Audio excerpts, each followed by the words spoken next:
Hi guys, and welcome to our second performance test for Transport Fever 2. Today we're going to run the 10920X on both Vulkan API and OpenGL. So you see on the left is our Vulkan API and on the right is our OpenGL. And basically that's the only thing we're going to change. And then we're going to do exactly the same as we did last weekend, which was run them side by side as close to in sync as I can get them and see what the differences are.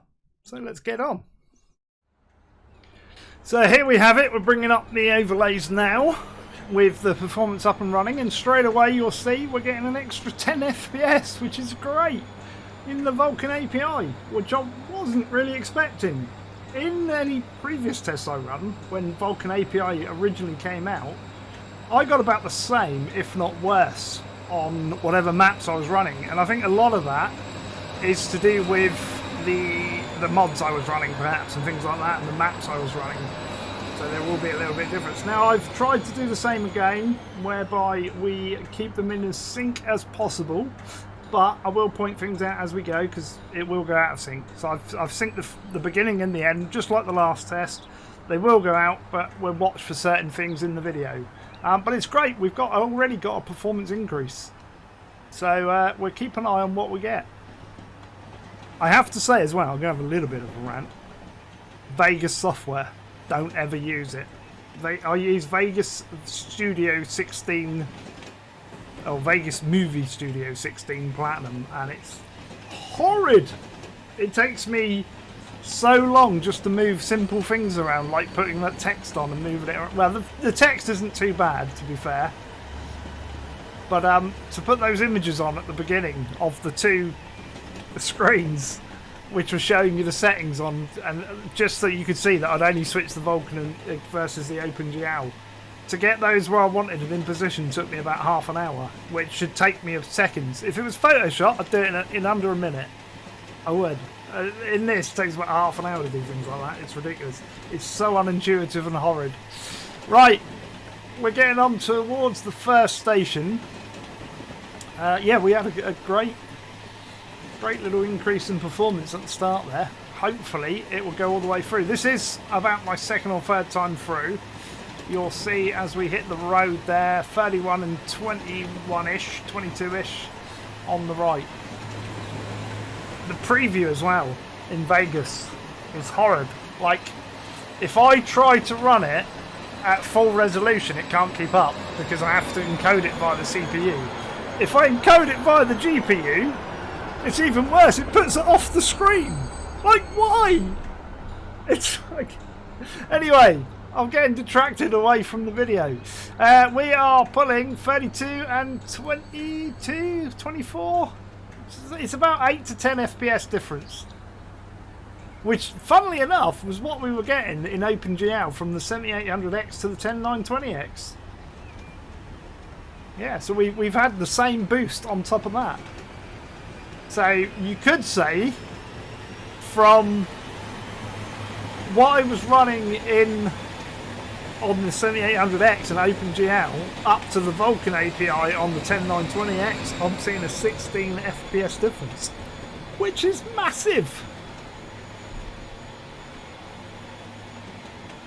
I did as well forget to mention, and another increase factor in this is the instructions per clock. I totally missed that. Somebody kindly put that in the comments below the last video. And they also worked out that I had overall about a 35% increase in performance from the 7800 to the 10920. So I'm hoping that person will work out the calculation again and see what we've got to gain. Because it certainly is not what I was expecting. It's not apples for apples though, because obviously we're switching APIs. So let's have a look where we get under the bridge. Look. We are doing the right ones a little bit quicker at 27, and we're doing 37 roughly on the left. So about 10 FPS. Look. Is it going to be the same all the way through? Or is it going to do like we saw with OpenGL versus the two processors? Are we going to get between 8 to 20 FPS difference?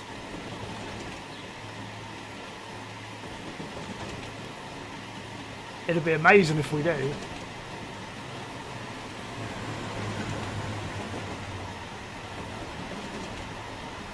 Yeah, so I've got the preview on the top screen. So the way I have Vegas set up is I have, to give you an idea of how I do this test. Obviously, the test itself, the left and the right, are recorded just in game using OBS, so they're identical in both ways. But then when I do the voiceover, which is what I'm doing now, I have them synced up as much as I can in Sony Vegas, which is running on my 4K monitor. I then have the preview, which is running at best but half. It's like best but half res, if that makes sense, on a 1080p screen above, and it struggles to keep up with that because it's having to use the CPU to do it.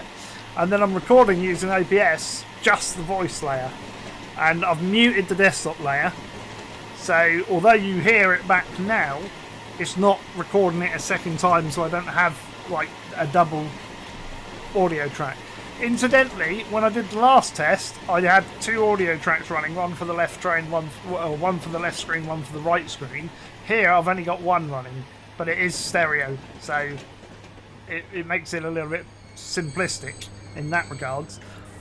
The reason I've done that, and I've muted the second one, is because I accidentally, when I recorded the Vulkan test, I left my mic on, and I was doing stuff in the background, so you could hear me eating crisps and stuff, and you could hear the laptop running with something on it. So I've had to mute that, because obviously you don't want to hear all of that in the background. So all you can hear is the OpenGL train on the right. The Vulkan one is dead quiet. You can't hear it, which is a little bit awkward, because obviously it'll go out of sync. And you'll think, hang on, I can't hear the train on the left. It's very good when you get trains go past like that. You can hear a train going past on the OpenGL one, but you can't hear it on the Vulkan one. It's kind of a little bit of a shame, but I don't want to have to I can't re-record the test apples for apples, because today I took the cooler back off and reapplied some better thermal paste to get the temps down a little bit more.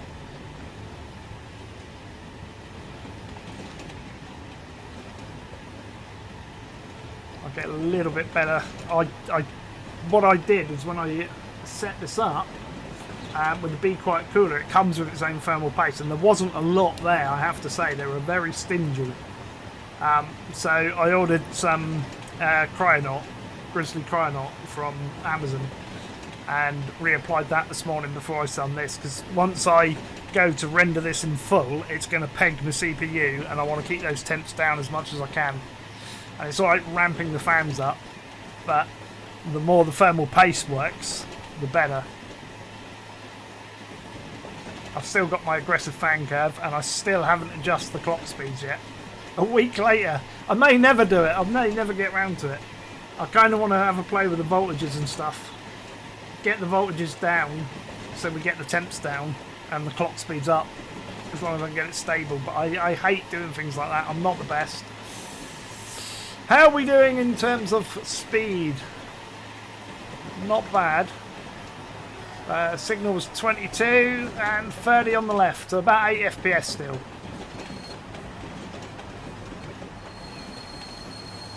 When this is rendered full quality, this game does look good, I have to say. And setting up transport routes in this is so much better than Skylines, but Skylines to me is a better game. Even though it's not transport logistics game, you can kind of do it with enhanced district services. So 30 and 40, so 10 FPS difference there. So we're still about 8-10 FPS all the way through here.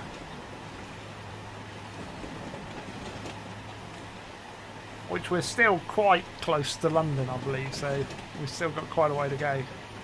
It's views like this that I love, where you start coming out of a corner and you can see another train coming towards you, and you can see the skyline of a city behind. That's where I'd love it if Skylines was this good, but like just worked better. I mean, to be fair, the FPS I'm now getting in Transport Fever 2, I don't get anywhere near that in Skylines. but then I'm using twice the amount of RAM. I think there's just a few pet hates in Transport Fever with the overall loading performance and lack of information being given to you. The lack of a tool to move assets and buildings and things around the map once they've been placed. Then once you place them, you place them. It's like hit and miss. If it's wrong, you've got to delete it and do it again, which is why I always do unlimited funds. Look at that skyline there, it looks great. And then there's no tools to manage the traffic, which I hate. There's no way. You're so limited. You can do little bits, but you're so limited with how to resolve traffic issues. And I know people go, "Oh, I just put more bus lines in," but like you then end up with an unrealistic, unbalanced system. I like to go for realism as much as my brain can do, and we just don't seem to get that. And when I look at skylines, it just looks more realistic. There we go. We're putting 50-ish on the left and 35 on the right, so about 15 now. About 15, 10-15 difference, which is it's getting better.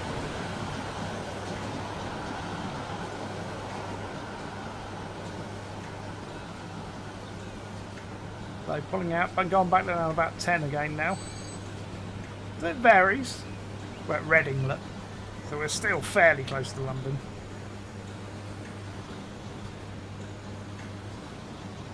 I had a major problem crop up this morning as well. My power supply for my MacBook Pro.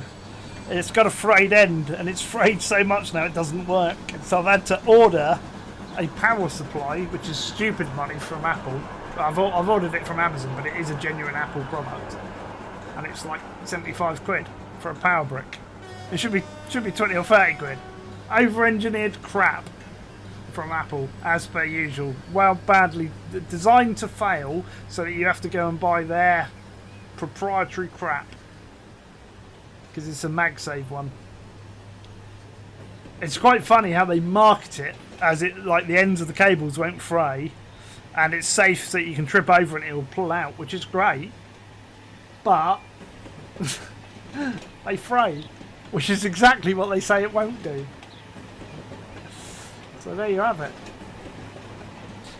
So I've ordered it for tomorrow. I'm hoping, like I'm recording this Friday, I'm hoping it will turn up before my live stream Saturday. Otherwise I might have to delay or even cancel because I haven't got a laptop. Yeah, I've got 60% of battery left on it, and I'll probably lose that this evening. I'll probably use that creating the thumbnail for this, actually, saying that. We're doing alright now. We're about 10 to 15 FPS, so that was 46 and 60. So about 15 FPS. It's not bad, is it?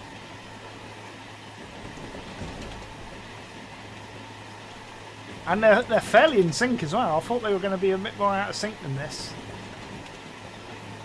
But we're not doing too bad. So the bridge was 42. Oh, I missed it on the left. I think it was 52. Maybe more. Might have been 55. So again, it was between 10 and 15.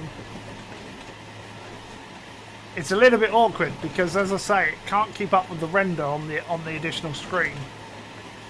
If I watch the little render, which is on the 4K screen, it's too small for me to read all the numbers, to be honest. I can, but it's a little bit hard, which is why I have a second one trying to render it at 1080p on the top screen, but as I say, it can't keep up with it in real time.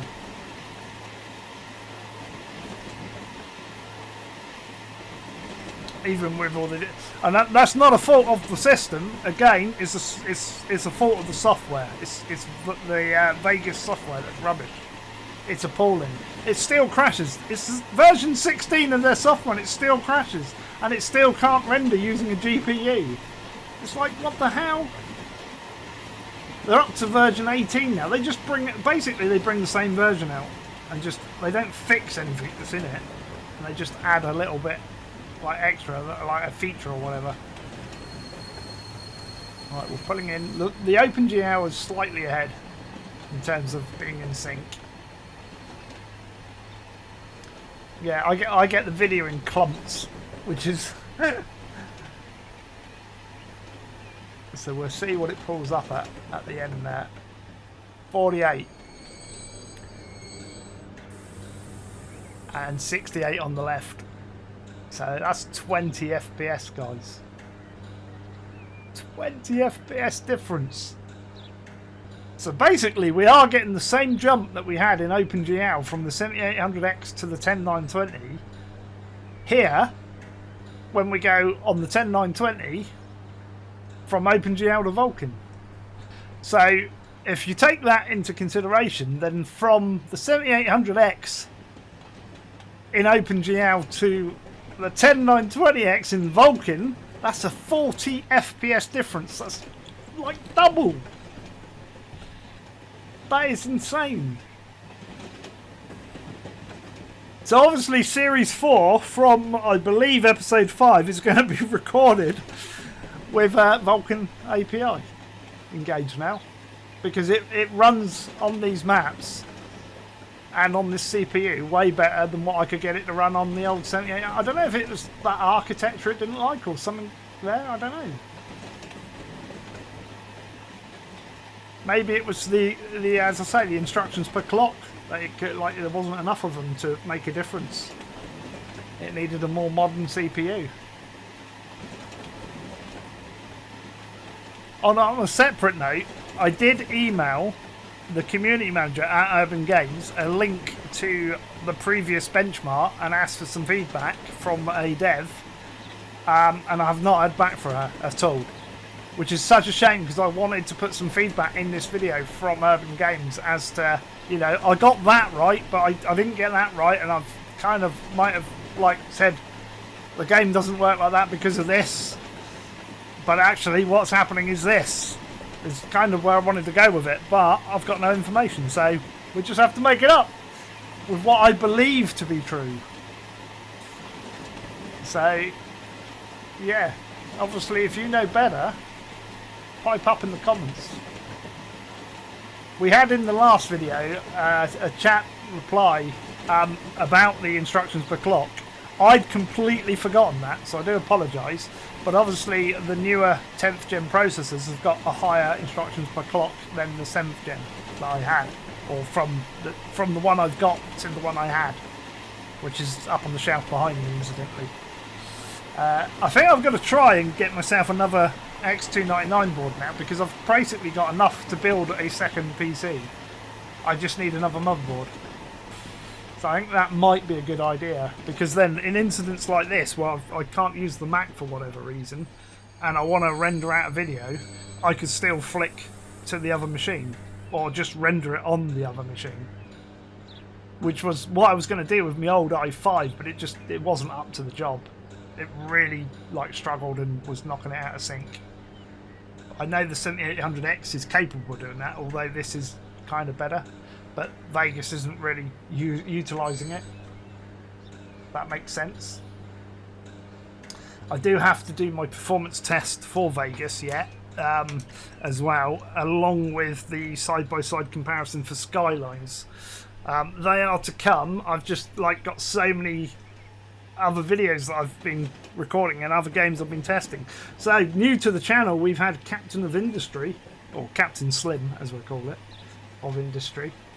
That's going well. I've recorded the second set of videos for that, which are going up this coming week. We've been keeping up with infraspace, so that's good. We pulled 100 FPS there. Wow. And 85 on the right. So again, 25 FPS difference. So I was getting carried away with telling you what's coming on the channel. Yes, so we've got infraspace is continuing. That's going well. Captain of Industry, or Captain Slim of Industry, that's going okay. That's going to have the second lot coming out next week. SnowRunner's continuing. That's been going long term on the channel and does alright. Transport Fever 2, which is what we're watching here. We're in Series 4 now, and we're doing okay with that. I think I've just uploaded episode 5, which is for next Tuesday, so that's done. and that's running really well. That's going to be, I think we're basing that more around the detailing this time round. It's what I enjoy most. It's hard to do it in videos though. It's easier to do it on live streams, but like YouTube, you just can't live stream. And then I've got another one, Recipe for Disaster, coming up. So I'm going to live stream that this weekend. So I would have live streamed it probably yesterday by the time you watch this. And then I'm going to record a load of videos for YouTube for it as well. So there's all that to come. So there's just so much to do. As I say, I've also got my Skylines comparison coming. We've got I'm going to do the re-encoding of the Logitech video, so I've got a side-by-side on that. And I've also got Ashes of the Singularity and a 3D Mark test, which I think is Firestorm, but don't quote me on that. So I've got all of those, which I don't know how they're going to come together. The Sea Skylines will be like this, side-by-side comparison. The other tests might get squished into one video, I don't know. And then I want to sort of do some images of the breakdown of the PC and all of that as well. So I don't know how that's going to come. That's going to take me a day or two to edit all of that. I'm going to struggle with that one. We are putting 75 frames on the left, pretty much in sync, and 55 on the right. So again, good 20 FPS difference here. We're out in the sticks though, which is good. This is what we saw, the difference beforehand.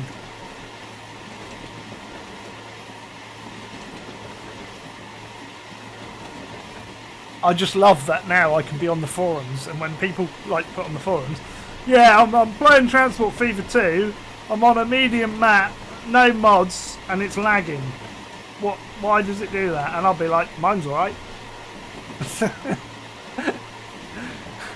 I run it fine. Megalomaniac, 800 mods. How many mods did I have on this, guys? We did have, I think it was 832, but I'm going to check.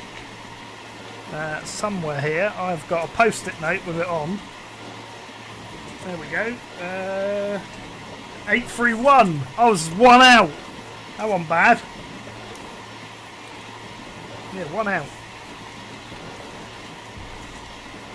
Yeah, I think we'll do the cities test and possibly an overview video with like time spy scores and why I've done what I've done and things like that, and where I've seen the improvements and the surprises. Right, we're pulling 50 and 65, so 15 on that light. They're pretty in sync as well. I like this. I got them better in sync this time than I did before. I tried recording this earlier and it was way out, so I had to resync them. I forgot to sync the end of the video, and it was like, by the time you got here, it was like about 2 hours out.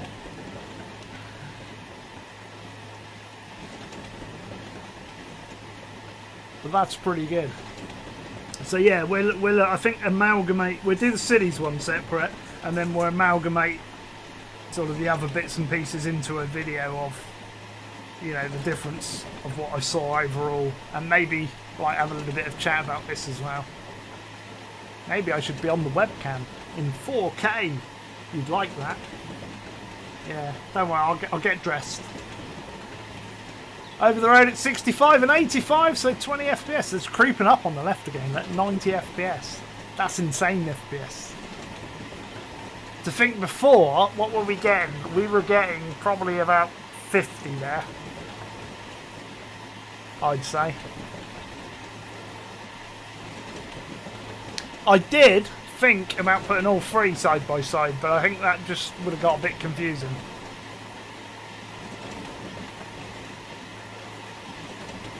I kind of wanted them the other way around as well, but it was just easier to leave that one the right where it was and just pop in the second one on the left where the old one was.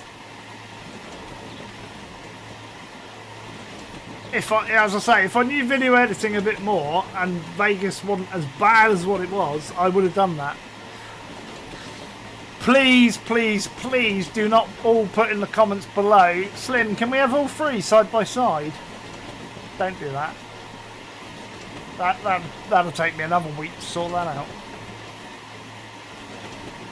I'll never get to overclocking the TPU to its correct speed. That does irritate me as well, how you can't, like, they advertise these speeds, but you can't just plug it in and it works. What happened to plug and play? It's like, we don't get it anymore. You know, that i9, or this i9, this 10920X, is listed as 3.5 base, 4.6 boost, and to 4.8 like max boost, right? Well, I'm only getting 4.4 boost, which is 200 megahertz per core slower. And you have to basically go in the BIOS and tweak it to get those speeds. I mean, you shouldn't have to. It's the same with memory speed as well.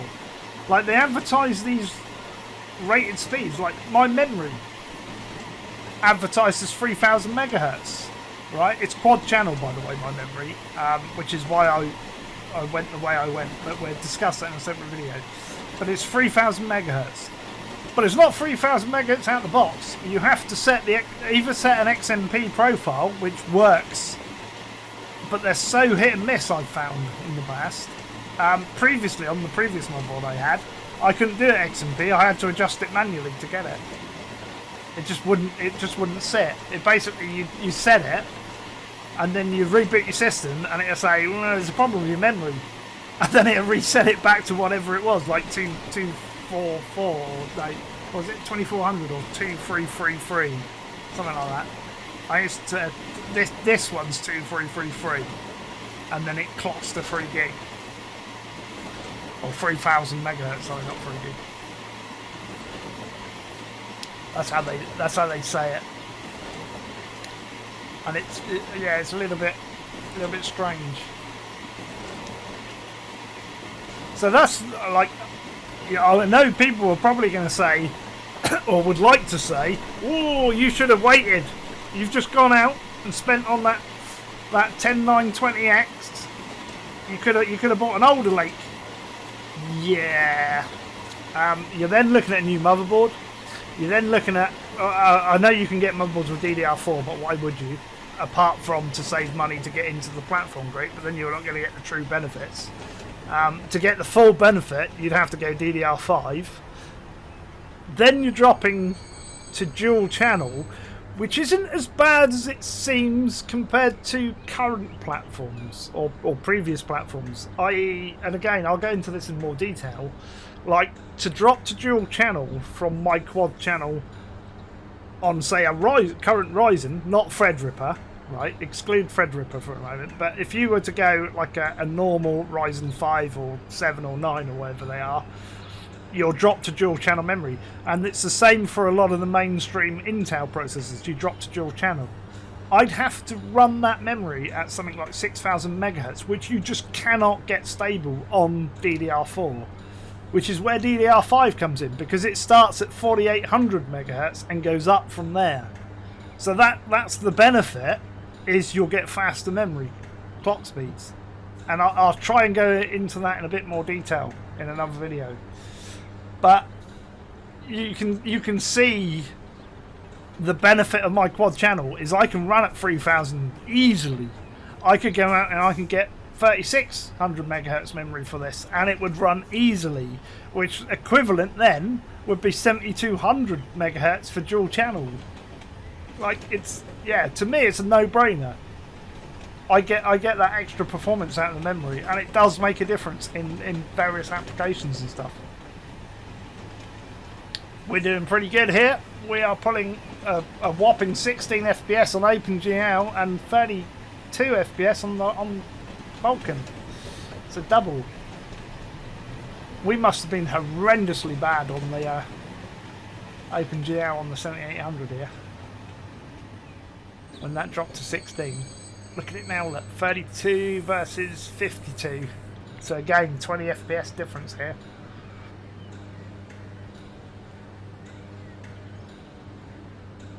I think we were probably at about 23. We were probably about 8 FPS on the right. I know you're all going to want a triple a triple side-by-side comparison now. I know you're going to want it. You're not getting it! Mainly because I don't know... Well, I do know how to do the middle bit. I could do it.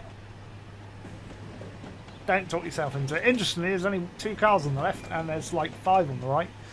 Again, illustrates how the AI changes its mind when you re-record it from the same point.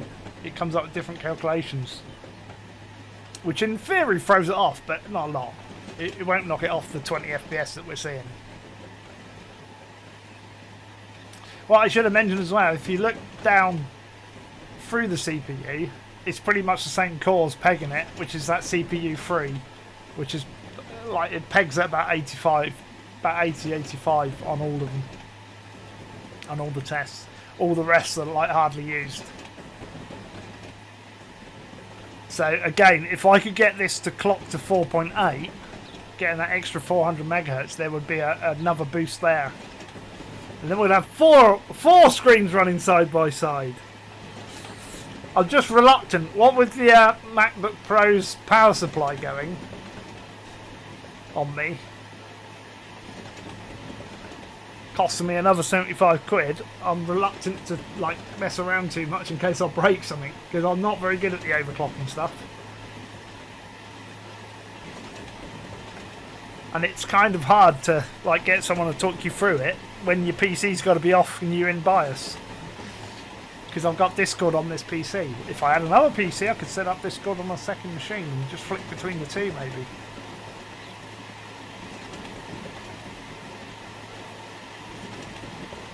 Yeah, that's 60 at the gate.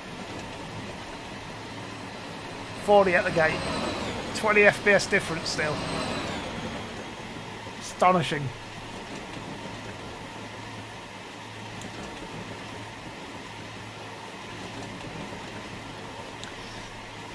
So going, as I say, over it again, from OpenGL on a 7800X to Vulkan API on the 10920X, we're getting, on average, between the 16 and 40 FPS difference, which is a big old chunk. I've got to wait for the video to catch up again, sorry. That's why you hear me pause every now and then. It's because Vegas can't keep up with the rendering. When I render it back in full, I don't have the preview on, you see, and it renders it properly frame by frame, which is why it takes so long. When you try and do it in real time, it can't keep up.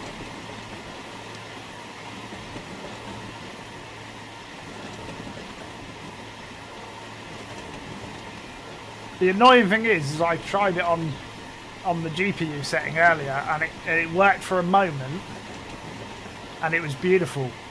It was like full res, real time, keeping up, and then about 10 seconds in, it's like, do you know what? I'm going to take that screen, and I'm going to put it up above your monitor, and just let you see the bottom inch of it. It's like, why? Why would you do that? So as you see here, now this is astonishing. 30 FPS on the right, so it was tanking at 24, and we're still pulling over 40 frames a second on the left, which is perfectly acceptable. Well, I mean, 30 frames a second was acceptable, and they're fairly in sync. Look, I've kept them pretty good on this one through. Better than the last video, I reckon.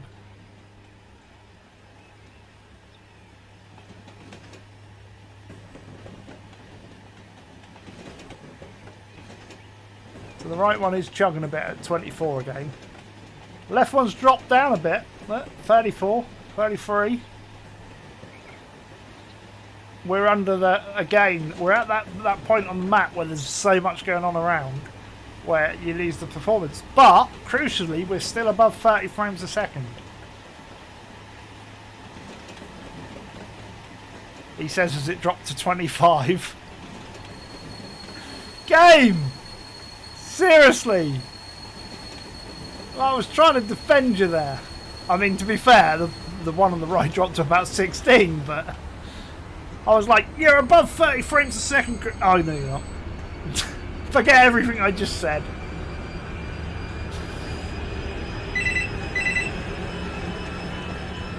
So we're again back down to about 10 frames a second difference.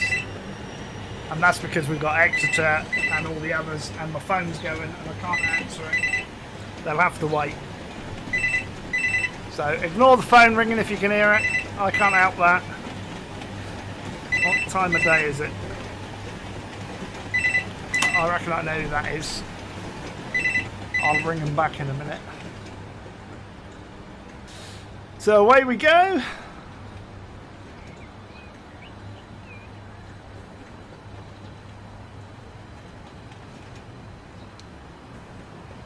They seem to phone at this time of day. I'm busy with my fans. Come back later. It'll either be a scam or it'll be a call that I'm kind of expecting but not expecting. I don't know why they don't just email me. There we go. We are 51 on the left, 36 on the right. So about 8 to 20 FPS difference depending on where we are in the simulation, which is like astonishing. It's again more than what I expected. I was expecting similar to OpenGL, but a little bit more maybe. So let me know what your thoughts are down below. Anyway, if you've liked this video, hit that like button. Feel free to comment down below. Any tips, ideas or questions you got, chuck it down below and I will get back to you as soon as I can. I will put all the usual links for Facebook, Twitter, Twitch and Patreon all in the description of the video. But most importantly, make sure you subscribe to the channel and share the odd video out. That's going to be a lot for today. So until the next time, it is goodbye from me for now. Bye-bye. Please don't ask for a triple.